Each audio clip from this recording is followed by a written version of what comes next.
Vigilante is a deceptively simple 2D brawler for the Turbografx 16. Being a launch title for the US release of the Turbografx, some of this simplicity can be expected. There's only one difficulty option, no multiplayer, and really no game options to speak of at all. There are only 5 stages, each of which may be completed in about 60 or 90 seconds. In addition, there's little in the way of enemy variety.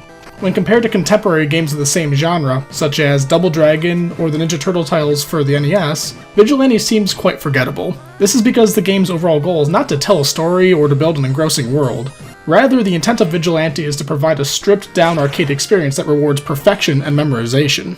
Vigilante can be thought of more as a speedrunner's game than a contemporary title whose progression and aesthetic elements build a narrative in the minds of the players. Each level is structured as a gauntlet of enemies, usually with a pair of nunchucks offered as a power-up halfway through, and concluded with a boss fight. The enemy gauntlet is meant to challenge the player's memorization skills, timing, and mastery of the controls. Enemies will flank the player from either side, fire projectiles, and threaten the player with different opponents whose optimal range may be set at a distance, up close, high attacks, or even low attacks. Some enemies take multiple hits, forcing the player to briefly focus on that single opponent, while others may only take one, acting more as cannon fodder and a distraction from the other threats. All these enemies used in concert force the player to change up their attacks between kicks, punches, low attacks, high attacks, and jumping attacks. This creates a sort of rhythm or choreographed set of actions to deal with the bad guys as the player makes their way to the stage boss. Any misstep results in a devastating amount of damage, with some enemies taking as much as half the player's life bar in a single hit.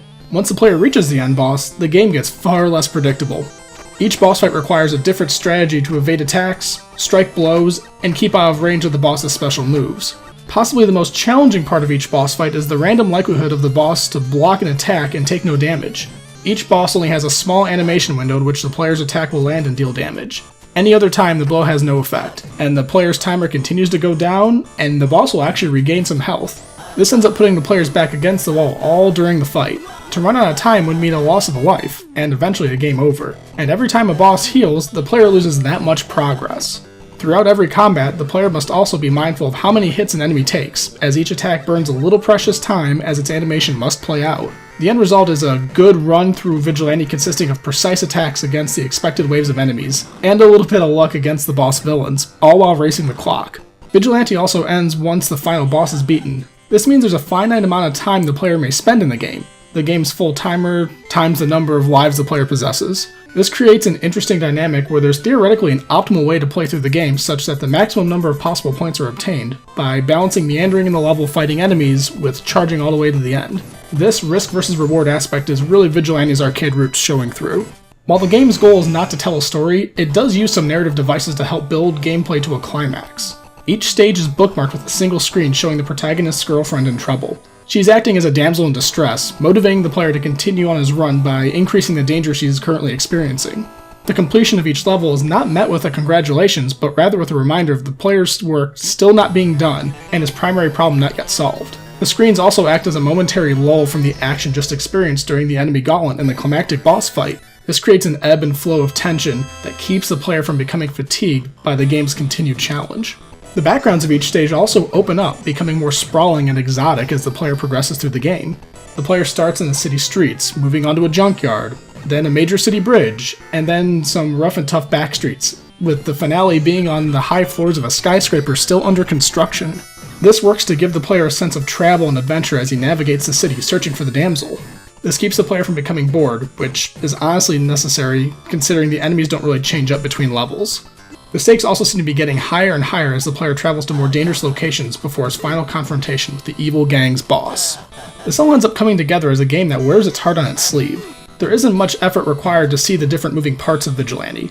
The game almost ends up becoming a framework of sorts for other games to build on because of this. The game doesn't serve to make a sophisticated social statement or challenge the player to reevaluate how they consume a game.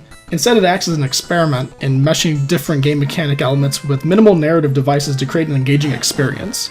The trade-offs to maintain this minimalist structure are apparent and commendable. Vigilante is a film short, meant to provide a brief interlude in your day and inspire others to make something bigger. It's interesting how small works like this must stay out of the spotlight if one is to prop up those greater derivative works yet to come. However, in doing so, it becomes lost in the historical narrative of the art form's progression. In that way, Vigilante seems humble and quaint. Not every game needs to be a blockbuster and ripple its influence years down the line. Sometimes it's okay for a work to just make a simple statement to get it and get out.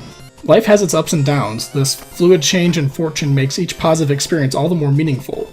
In some ways, that's how I relate to this game experience. I will only have about 5 to 10 minutes with Vigilante before the game is over. No great life lessons learned, no major time investment necessary. It's instead decided to celebrate the present and live in the moment.